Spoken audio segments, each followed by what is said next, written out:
England and get GPs successfully recruited. Mr Speaker, let me thank my honourable friend not just for her service to her constituents, but her previous service in the NHS.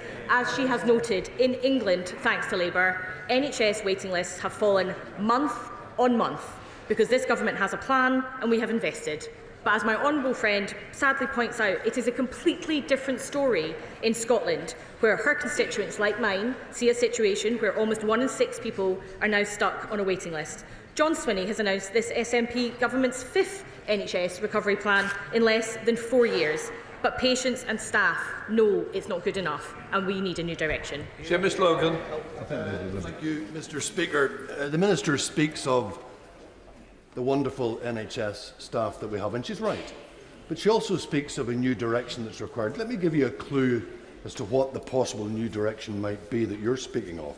The Good Law Project revealed this month that more than 60% of donations to Labour's Health Secretary, totalling £372,000, came from individuals and companies linked to the private healthcare sector.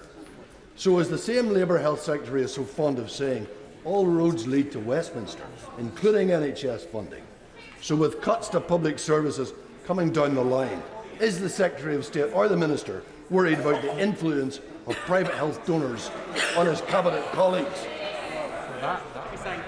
Mr Speaker, the honourable gentleman says there have been cuts to public services. Let me put on record once again. This Labour government pledged to end austerity, and we have, with a record settlement for Scotland's public services, money that has been squandered by the SNP government, such that we are still in a situation where nearly 1 in 6 Scots are on a waiting list, whereas south of the border, waiting lists have fallen for the 5th month in a row. That's the difference a Labour government with a plan and willingness to fund it makes. Sir Ashley Fox. To number 4, Mr Speaker. Secretary of State. With your permission, Mr Speaker, I will answer questions 4 and 15 together. I'm proud of the enormous contribution North Sea workers have made to our country, and that oil and gas will be an important part of our energy mix for decades to come. We have a workforce that leads the world, and we are determined to secure their long-term future in the energy industry, including oil and gas. The UK Government will soon respond to our recent consultation on supporting the energy transition in the North Sea, and I'm in the North East tomorrow, turning on a wind farm and also meeting leaders in the oil and gas sector. Sir Ashley. Mr Speaker, if the UK achieves net zero in 2050, we will still consume about 14 billion barrels of oil and gas a year. We are currently on track to produce 4 billion barrels a year. Will the Secretary of State explain why he prefers to import our energy than produce it ourselves? Mr Speaker, our national mission of this Labour government is to get to clean power by 2030, but that means 3 things. It means renewable power, it means nuclear power, and it also means oil and gas. As I've said already, oil and gas will be with us in the Scottish and UK context for decades to come. Harriet. Thank you, Mr Speaker. A recent report by Offshore Energies UK showed that if the UK oil and gas basin was continued to be used until 2050, it could produce half of our oil and gas needs. That would do wonders for jobs in the North East of Scotland, the North East economy, our energy security, the energy transition, and it would also bring in £12 billion to the Treasury. On top of that, it would also bring in £150 billion of economic growth to the UK, which I'm sure everyone in this House and the Government would welcome. So will the Secretary of State please have a word with the Energy Secretary and ask him to stop his policies which are continuing to ruin our oil and gas sector and for once back North East Scotland? Mr Speaker, the Honourable Lady mentions the oil and gas sector in 2050, and I've already mentioned at this dispatch, as is the Secretary of State Des Nez, that oil and gas will be with us for decades to come, including to 2050. Gilbert. Mr Speaker, does my right honourable friend agree with me that there is an opportunity for significant economic growth in Scotland from getting a just transition from oil and gas to clean power right? In my Edinburgh North and Leith constituency at the Port of Leith, you can see the land and space previously used for oil and gas sector has been transformed by investment from Forth Ports to the largest renewable hub in Scotland. Will he join with me in welcoming this investment in Leith and outline how his department will help secure every job possible in the transition from oil and gas? Mr Speaker, can I commend my honourable friend for the work that she's doing, particularly in her constituency in the Port of Leith. to make sure we can have the transition and have it well. But what she highlights is the important thing about this particular issue and debate, that the energy mix requires us to have renewable power and clean energy by 2030, but also requires us to have nuclear power, and it also requires us to have oil and gas. The energy mix means we do it all. It's not either or. Rego Poynton. Thank you, Mr Speaker. The Secretary of State rightly outlines how important oil and gas sector is to Scotland and to the workers and businesses rely on it. But if we are to have a truly just transition, we need to invest in new technologies like hydrogen now. And that's therefore will he join me in welcoming the shortlisting of the Selmsmuir hydrogen project in the Livingston constituency. It's been shortlisted for UK government support and can outline how this will benefit the Livingston constituency. Mr Speaker, on the 7th of April, the UK Government announced the 8th Scottish project had been shortlisted for the next stage of the HAR2 process. I and my ministerial colleagues look forward to working with industry to deliver our vision for a thriving low-carbon hydrogen economy in the UK, and of course commend my honourable friend for the work that he's done in pushing forward the project in his Livingston constituency. Secretary of State Andrew Barr. Thank you very much, Mr Speaker. Mr Speaker, can I ask the Secretary of State, does he agree with the Scottish Labour leader who says that there is no question it has to be new oil and gas? Or does he agree with his colleague, the Energy Secretary, who's banned new licences in the North Sea and is overseeing an accelerated decline of the UK's oil and gas basin? Mr Speaker, there's obviously a consultation on the just transition happening with the Department at the moment in terms of the Secretary of State that he refers to, but I just go back to my previous answers. In order to get to clean power by 2030, in order for us to have an energy mix in this country, you require oil and gas, you require renewables and you require nuclear. It's a simple process. Goodbye.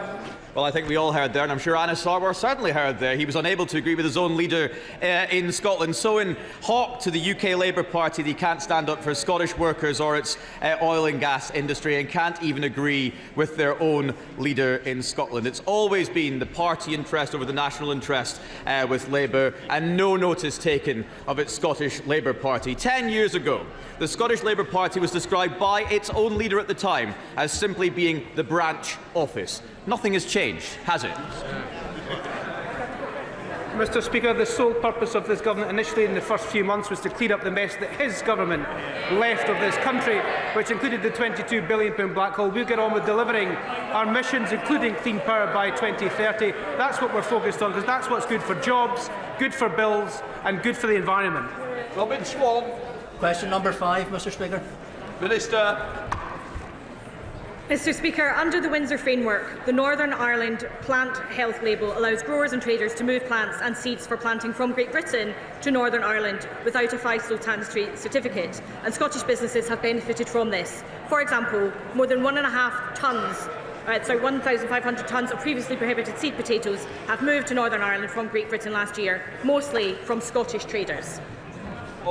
Thank you very much, Mr Speaker. The Minister will know that McIntyre's fruit and plant in Scotland has actually said that it's easier to supply Japan than it is to send plants to Coleman's nurseries in my constituency in South Antrim. And the same company has now seen orders cancelled in Northern Ireland. At the weekend, Ewing Seafoods, Northern Ireland's oldest fishmonger, had a 40-foot container filled with hundreds of thousands of pounds of fresh fish returned from Belfast to Scotland due to administrative paperwork errors on 7 boxes. So will the Minister or Secretary of State meet with me in representation of those companies to see what can be done to ease what is a bureaucratic burden on Northern Ireland business and Scottish business? Mr Speaker, I'd be delighted to meet with the honourable gentleman, but let me reassure him the Horticultural Working Group, co-chaired by senior officials from DEFRA and the Cabinet Office, has been set up specifically to tackle issues around movement of seeds to consumers in Northern Ireland as a first priority. I know he's mentioned other topics too, and I'm very happy to meet with him on them. That group meets regularly to address issues and includes representatives of the Ulster Farmers Union, the National Farmers Union and the Horticultural Trades Association. Business leaders, as well as a small number of other horticultural businesses, also sit on that working group. I'd be delighted to discuss this further with him. Chris Kane. Thank you, Mr Speaker.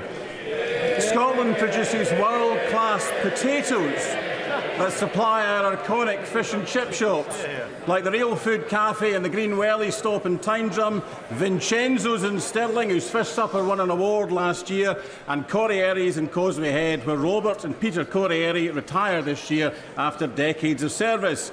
Will the Minister recognise their value to our local economies and say what more can be done to support the supply chains linking Scottish growers to these much-loved businesses? Mr Speaker, my honourable friend will be aware that potatoes are, of course, a staple of our national dish, haggis, neeps and tatties. They're a staple of my favourite breakfast, the dry potato scone. I'm delighted to join him in recognising all of the fish and chip shops in his constituency, and I'd be delighted to accept invitations for a fish and chip shop tour from any of my colleagues across the House to recognise their vital contribution. David Mundell. Number 6, Mr Speaker. Mr Speaker, I'm sure that wasn't for me. We know that this will be a concerning time for businesses. In Scotland in 2024, 12.3% of goods exported from Scotland were to the US. That is why the UK Government is focused on negotiating an economic deal with the US. As the Business and Trade Secretary made clear in his statement to this House on the 3rd of April, the Government is resolute in our support for industries across the whole of the UK, and ministers and officials will continue to engage with the businesses to understand the impact that these tariffs may have. David Mundell. Thank you, Mr Speaker. Can I associate myself with the comments on Pope Francis and indeed Christina McKelvey and wish you, Mr Speaker, a happy St George's Day. It's very important that we all celebrate our national identities but still come together as one united kingdom. I hope that the Secretary of State and I were not too optimistic in our last exchange on trade with the US when we hoped that the Trump administration would actually be a boost for Scottish business in the United States. Can he tell us specifically, though, what he's doing in terms of the UK discussions with the United States to ensure that specific Scottish interests, like the whisky industry, are part of those arrangements? Yes. Thank you, Mr Speaker. As I've said at this dispatch box before, it's vital we do all we can to strengthen our diplomatic, cultural and business ties with the United States. I was in Washington and New York for Tartan Week on the week that tariffs were imposed on the rest of the world and made the case for Scotch whisky and Scottish businesses in particular. We're engaging with Scottish exporters and industry representatives to assess the potential impact of US tariffs and remain in contact with US counterparts. Our pragmatic and calm approach has been overwhelmingly welcomed by business and industry. We will not conduct this important issue in a knee-jerk way to get retweets like some others in this House. Liz McAllister. Mr Speaker, will the Secretary of State join with me in welcoming the pragmatic and calm approach of our Prime Minister on this issue, in the clear interests of businesses and consumers, and in contrast to those on the opposite benches who seem only interested in social media and quick headlines? I couldn't agree with my honourable friend more. The pragmatic approach from the Prime Minister and this Government in terms of this issue has been welcomed by industry and businesses right across the United Kingdom. That is in the national interest of the United Kingdom to do so, and we work very hard together to make sure the impact of US tariffs on the UK are not as bad as we thought they might be. We now come to Prime Minister's questions. Steve Darling. Question 1. Minister. Mr Speaker, the entire House will join me in paying tribute to His Holiness Pope Francis, an extraordinary man. His lifelong work on fairness will leave a lasting legacy, and people of all backgrounds and beliefs were inspired by his humility and his compassion. And I think the outpouring of grief and love that we've seen in the last 2 days or so shows the respect and admiration that we've held in around the world. Mr Speaker, I will attend his funeral on Saturday and pay tribute to his courage and to his leadership. May His Holiness rest in peace. Mr Speaker, may I also wish everyone in England a very happy St George's Day. There is a lot to celebrate: our history, our values and our culture. Mr Speaker, this morning I had meetings with ministerial colleagues and others. In addition, by duties in this House, I shall have further such meetings later today. Steve Darling. Thank you, Mr Speaker, and may I also wish the Chamber a happy St George's Day. After a cost of living crisis overseen by the previous chaotic Conservative government, many in the tourist industry in Torbay believed that they had weathered the storm, as they had believed in Devon and Cornwall. However, with the government's NIC hikes and effective jobs tax. Many in the tourist industry in Torbay fear that this could be the last nail in the coffin of some of those businesses. So in light of this summer, will the Prime Minister give me the pleasure of showing him round Paynton Zoo and seeing this outstanding, amazing tourism attraction in Torbay, one of many across the west of England, who are sadly being massively impacted by this jobs tax? Well, Mr. Speaker, that's very... Well, look, may I start by wishing Jenny, his guide dog, a very happy birthday, I think, for yesterday. 6 years old, although she doesn't look particularly interested in my answer, I have to say. Mr. Speaker, look, I do recognise the importance of tourism to his beautiful constituency. I've been there many times, worked there for a short time, and driving growth and creating jobs. We've announced a new Visitor Economy Advisory Council, which will work with business to deliver a new strategy focused on supporting growth and the tourism industry. Visit Britain has also launched a new international marketing campaign to showcase Britain's incredible heritage, culture and landscapes, and I know the Minister of Tourism would be happy to keep him updated. Charlotte Little. Thank you, Mr. Speaker. The Criminal Injuries Compensation Scheme hasn't been uprated with inflation since 2012, meaning compensation for victims of violent crime, including rape and child abuse, is worth less than half what it was then in real terms. The consultation response published before Easter said there wasn't the money to look at changing the scope, tariffs or time limits, despite expert advice and the recommendations of the ICSA review. So will the Prime Minister commit to properly funding the Ministry of Justice to do this vital reform work so victims and their needs can become a priority instead of an afterthought? Well, Mr. Speaker, the honourable friend knows my personal commitment to delivering justice for victims of crime who've been completely failed over the last 14 years. We are improving access to compensation through better online systems and equipping staff with the skills they need to better support victims. We are, of course, also consulting on a revised Victims Code that will increase the powers of the Victims Commissioner to ensure more accountability, and I'm happy to ensure that she meets the relevant minister to discuss those issues. We now come to the Leader of the Opposition, Kemi Badenoch. Mr. Speaker, can I also wish everyone a happy St George's Day? And can I also associate myself with the remarks about the passing of His Holiness Pope Francis on Easter Monday? Being married to a Catholic, I know the profound loss for millions in Britain and across the world. Mr. Speaker, does the Prime Minister now accept that when he said that it was the law that trans women were women, he was wrong? Well, Mr. Speaker, let me be clear. I welcome the Supreme Court ruling on this issue. It brings clarity and it will give confidence to women and, of course, to service providers. The Equality and Human Rights Commission will now issue updated guidance, and it's important that that happens and that all service providers then act accordingly. This government's approach and my approach has been as follows: to support and implement the Supreme Court ruling, and we will; to continue to protect single-sex spaces based on biological sex, and we will; but also to ensure that trans people are treated with respect, and we will; and to ensure that everybody is given dignity in their everyday lives. I do think this is the time now to lower the temperature, to move forward and to conduct this debate with the care and compassion that it deserves, and I think that should unite the whole House. Mr. Speaker, he can't bring himself to admit that he was wrong. That was the question. But he spoke about respect and dignity and compassion and lowering the temperature. So will he now apologise to the member for Canterbury, the very brave member for Canterbury, for hounding her out of the Labour Party simply for telling the truth?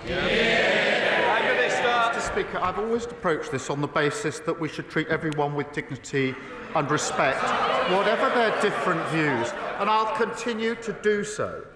And I'll tell you, Mr. Speaker, for why. Because when we lose sight of that approach and make this a political football, as happened in the past, then we end up with the spectacle of a decent man and he was a decent man, the previous Prime Minister, diminishing himself at this dispatch box by making trans jokes whilst the mother of a murdered trans teenager watched from the public gallery just up there. That will never be my approach. My approach will be to support the ruling, to protect single-sex spaces and treat everybody with dignity and respect. And I believe there's a consensus in this House and the country for that approach. Mr. Speaker, there is no apology for the member for Canterbury. There is no taking of responsibility. He talks about political football. He practically kicked her out of his party. Constructive dismissal. Constructive dismissal. He talks about my predecessor. What about the abuse I faced from his MPs calling me a transphobe for supporting what the Supreme Court has now clarified in his words? And where was he? He hid for 6 days without commenting on the Supreme Court judgment. Why did it take him so long to respond? Isn't it because he was scared? Yes. Minister. Mr. Speaker, the only fiction here is the idea she delivered anything in office. She held the post of Minister for Women and Equalities for 2 years, and she did precisely nothing. She provided no clarity on the law, did nothing to improve women's lives, which got materially worse under her watch. They talk, for example, about hospitals and mixed-sex wards, uphill and down-dale. What happened in the last decade? The use of mixed-sex wards in our NHS rose by 2,000%. And there's a pattern of behaviour here. Women and Equalities Minister failed to do anything for women. The Trade Minister, who failed to get a trade deal with the US. The Business Minister, who failed to get a deal with British Steel. She's a spectator, not a leader. Mr. Speaker, I will tell him what I did. I stopped the gender... I will. Yes. When his Labour leader in Scotland was whipping his MSPs to get male rapists into women's prisons, I stopped that gender recognition bill.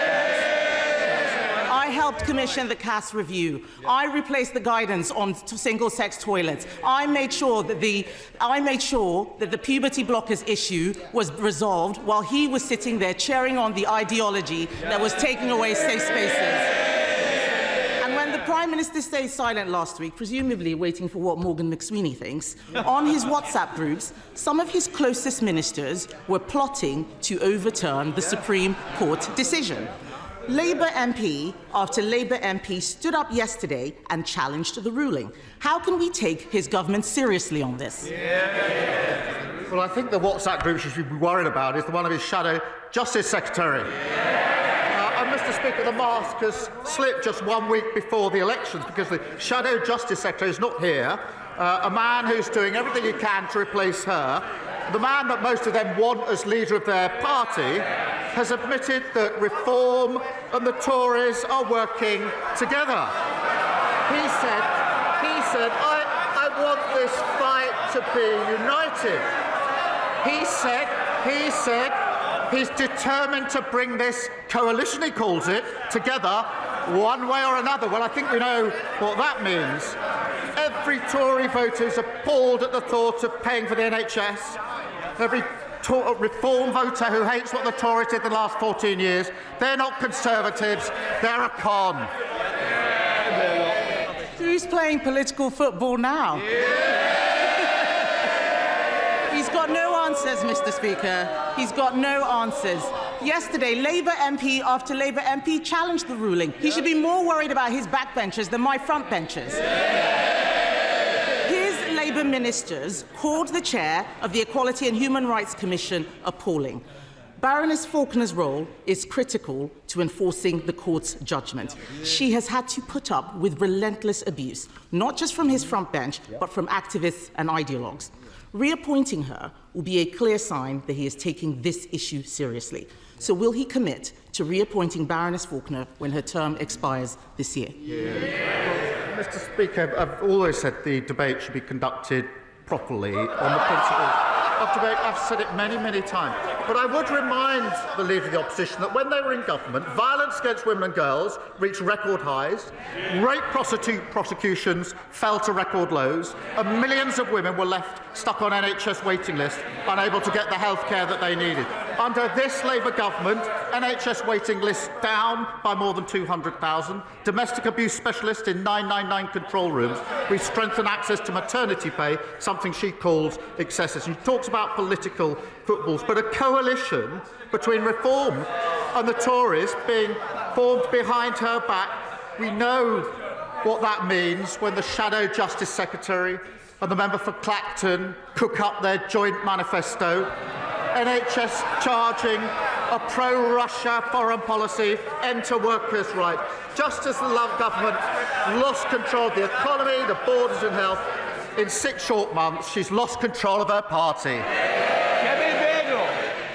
Mr. Speaker, he's clearly so uncomfortable talking about this subject. Yes.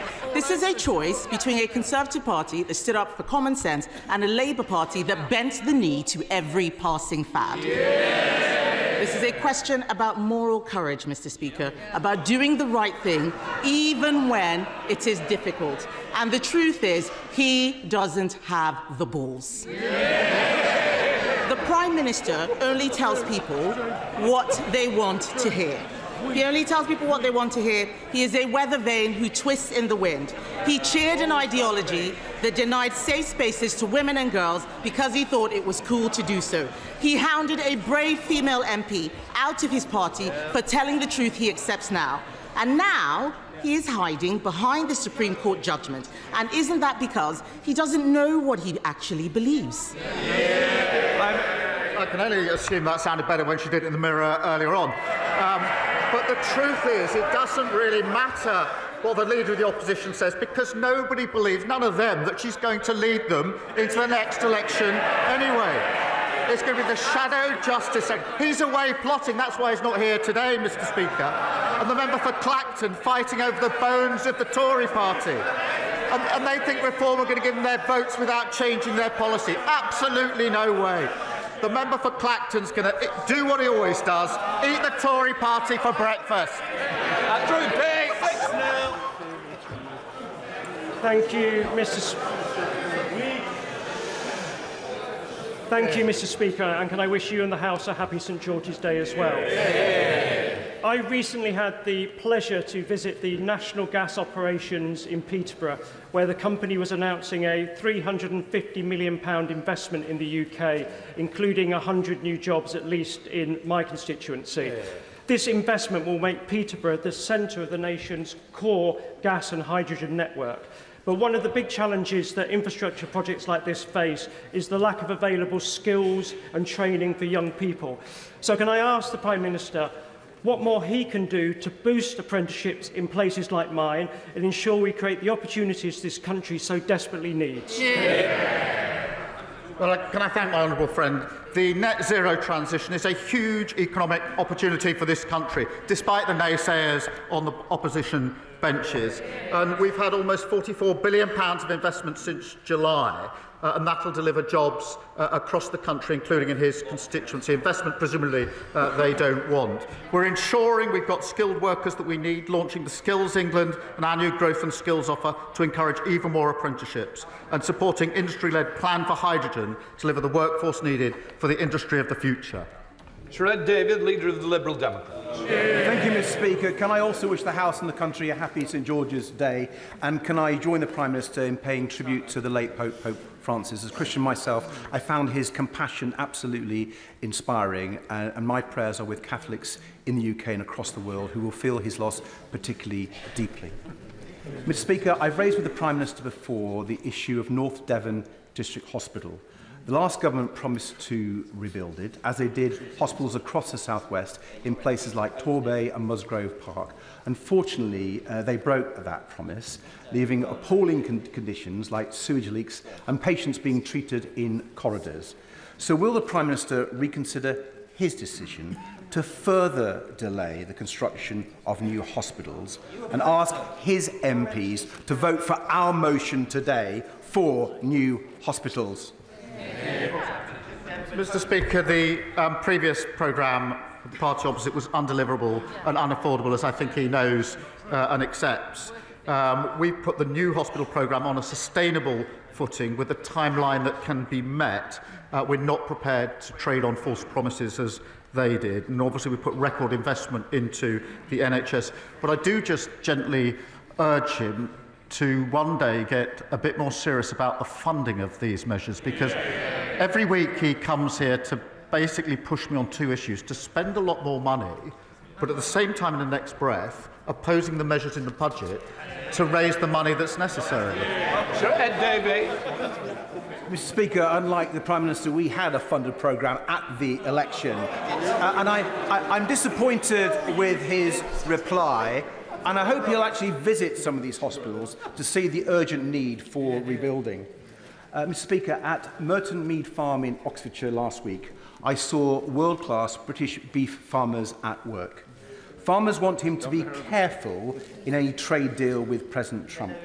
They were let down by the Conservatives' appalling trade deals and worried that a bad US deal could see American agribusiness undercut them with inferior meat. So will the Prime Minister guarantee a vote in this House on any trade deal that he agrees with the United States? Yeah. Well, he raises a really important point of real interest and importance to farmers. We will negotiate, as he would expect, in the national interest and uphold the highest animal welfare standards. We are making progress on that, and then there will be a process if a deal is reached. Catherine Atkins. Thank you, Mr. Speaker. This time last year, train manufacturing at Alstom in Derby was grinding to a halt. On a single day, workers with a combined welding experience of nearly 1,000 years walked out of its doors. But the whole city came together with crucial backing from this Prime Minister. And what a difference a year makes, with Alstom saved and set to host the greatest gathering to celebrate 200 years of rail, and our railways coming back into public ownership with the headquarters of Great British Railways in Derby. Will the Prime Minister agree that with Labour we are back on track? Yeah. Well, Mr. Speaker, she's a fantastic champion for Derby. She's right, whether it's the workforce I met at Alstom or the workers at Hitachi in County Durham. We will support our rail industry, providing certainty that delivers jobs, investment and security for them. I met these workforces. I know how worried they were a year ago, she rightly says, when this government was in charge.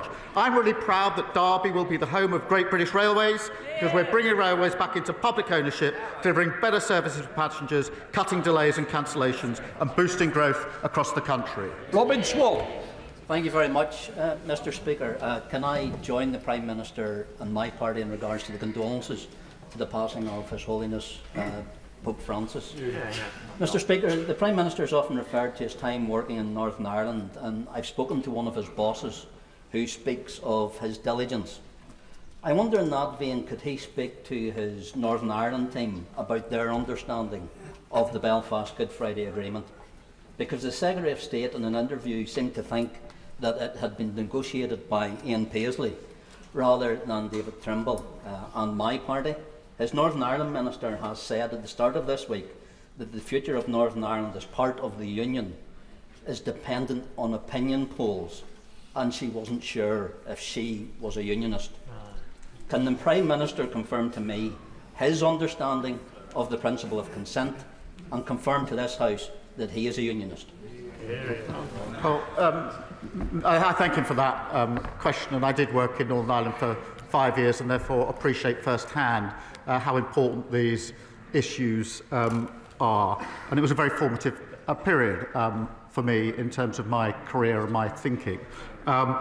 The Good Friday Agreement is one of the proudest achievements of the last Labour government. I pay tribute to everybody who helped bring that around, because, as he will know and other members will know, it was such an important moment in the history of the conflict, and I absolutely stand full square behind the principles, some of which I was doing my part to help implement when I was working in Northern Ireland. They will always drive me on the issues that he raises with me.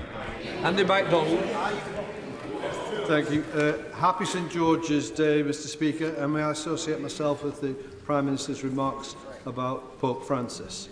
Mr. Speaker, after 14 years of Conservative government, too many of my Middlesbrough and Thornbury East constituents live on low incomes or in real poverty. I very much welcome the employment support proposals in the Welfare Green Paper, but the Government has to be clear about the real opportunities it's offering more than 3 million families who it says will lose out financially as a result of this package. So before asking MPs to vote, can he confirm that we will see fresh OBR analysis, evidence on who will be affected by the PIP changes, and the Government's own assessment of the employment impact of its measures? And will he confirm that this policy will not result in increased experience of poverty? Well, Mr. Speaker, we are reforming a broken system, the system that we inherited, and I think most people accept that it needs reform because it traps people in unemployment and inactivity, and we need to reform it for that reason. The principles will be that we will provide support where support is needed. Where people do want to get into work, we will help them into work. The current system operates against people getting into work who want to make that transition, and that if you can work, you should work.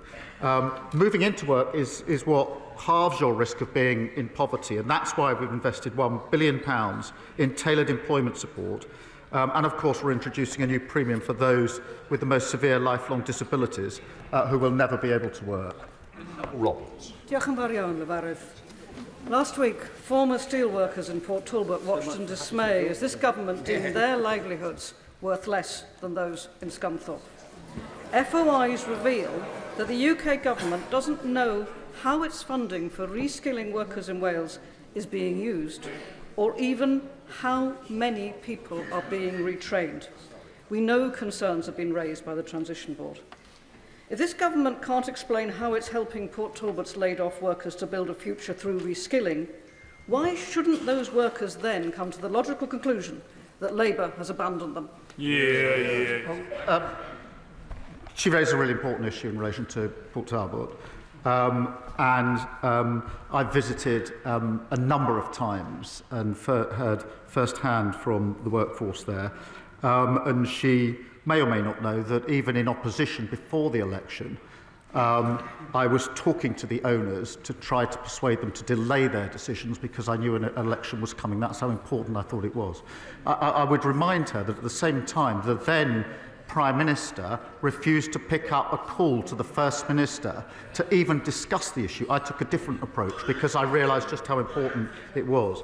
I would remind her, because she compares it with the decision we took last week, that the blast furnaces were turned off in January of last year, the coke ovens in March 2024, and therefore that was before the election. That was the very thing I was trying to ensure didn't happen for reasons that she and the workforce will understand, and I was talking to the workforce throughout that. What we've been able to do there since then is to negotiate an improved deal with Tata. We did that within 10 weeks.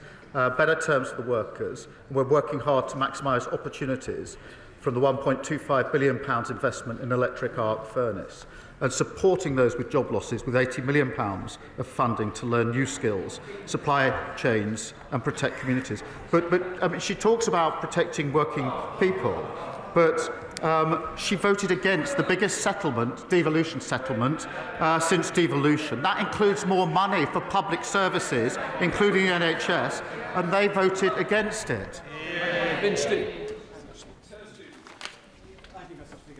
Can I commend the Prime Minister and his government for the action taken so far to reform the NHS in England, making it fit for the modern day with improved technology, more GPs and appointments, and waiting lists cut for consecutive months.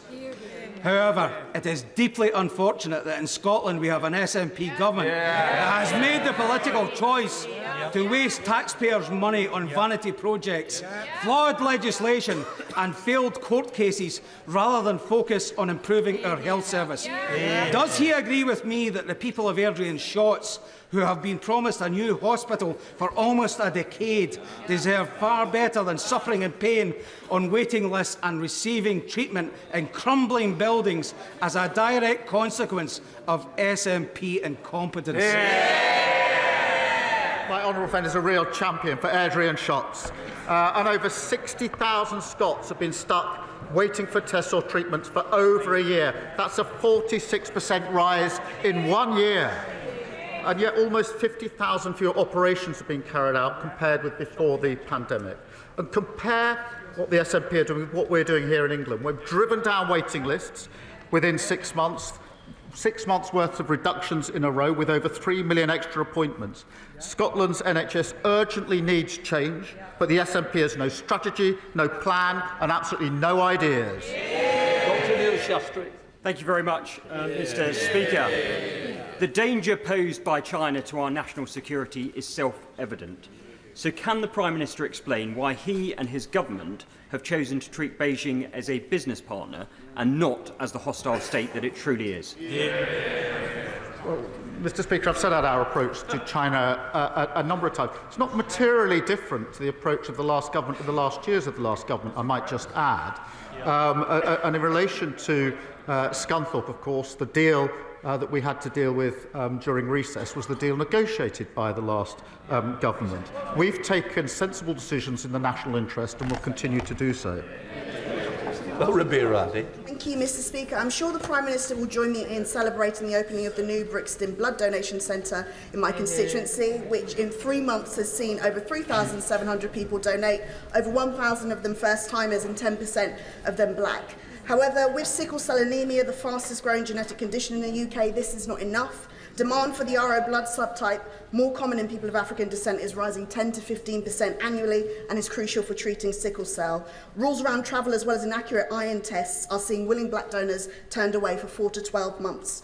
Of course, blood donation must be safe, but failure to review these guidelines is costing lives. So will the Prime Minister commit to reviewing these rules and join me in calling on you, Mr. Speaker, to help us all play our part by facilitating a biannual blood drive in Parliament?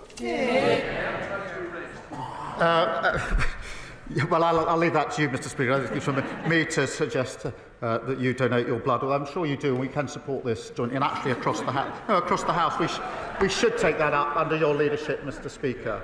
But let me join her in welcoming the new Brixton Blood Donor Centre and the life-saving support that it provides. Increasing donor diversity is a priority for the NHS. And we're working to increase raw blood donations by engaging with communities who are more likely to have this blood type. And I'll make sure that she meets the relevant health minister to discuss what more we can do in this area. Sir David Davis. British governments of all political persuasions have long taken pride in reducing the carbon footprint of British manufacturing industry. Unfortunately, in too many cases, and too much of it, of this so-called reduction has been achieved by driving British industry abroad to other countries, like China and India, that actually use more carbon to produce the same product. British steel is just the latest of this, which is bad for the global environment and also disastrous for the British economy. And this is against a background of European carbon policies that have failed over 20 years. So does the Prime Minister have a new domestic British policy which will protect British industry from this long-term disastrous trend? Well, Mr. Speaker, we are doing everything available to us to protect car building in this country, and he will have noticed that 2 weeks ago I made announcements about the Z mandate and what more we could do to support the industry at the moment. That was an immediate response to circumstances as they were, but I indicated at the time, and I do so again, that we will do whatever it takes to support our car industry. Mr. Speaker, my constituent Billy spent months trying to see a GP to investigate his symptoms. It took 4 months of telephone appointments before we finally got seen in person and actually got the test that diagnosed stage 4 cancer. A delay in diagnosis which has dramatically changed his prognosis. And as someone who's become a friend, it hurts me to see the pain he is now living in. Does the Prime Minister agree with me that primary care is a vital part of the healthcare system and we need wider access to both in-person appointments and to telephone ones? Well, I'm deeply sorry to hear about Billy's case, and I'm sure the whole House is. And our focus has to be on making sure GPs spend more time caring for patients. And that includes the investment of an additional £889 million into general practice in England, and putting over 1,500 GPs into surgeries since October. We did deliver a record settlement for Scotland's public services to help fix our NHS and ensure people like Billy get the care that they deserve. John Flynn. Thank you, Mr. Speaker. Through the ages, an innovative and vibrant City of London has underpinned investment and growth in the wider economy. But the main challenge the city currently faces is how to get more capital into capital markets.